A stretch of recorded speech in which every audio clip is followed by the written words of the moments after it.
Okay, here we are, Matthew Russell Lee, Inner City Press, here next to the Southern District of New York Courthouse, where today Sam Bankman-Fried is scheduled to testify.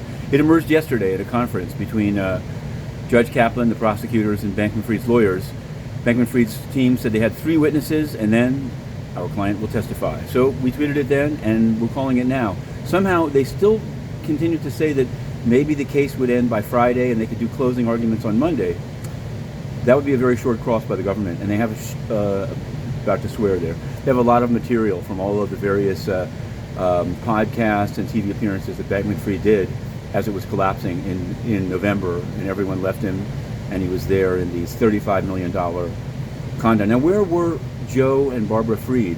Were they down in the $16 million beachfront mansion that FTX customers bought them? I don't know. We'll have to see.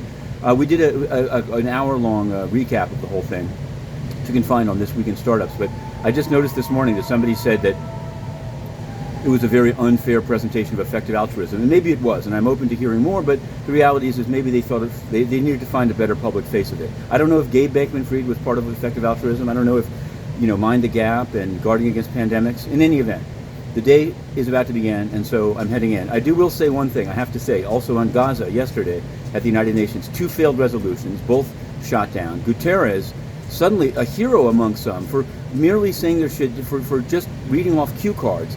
Guterres is corrupt. He is not going to save a single person. He didn't do it in Ukraine. He won't do it in Gaza.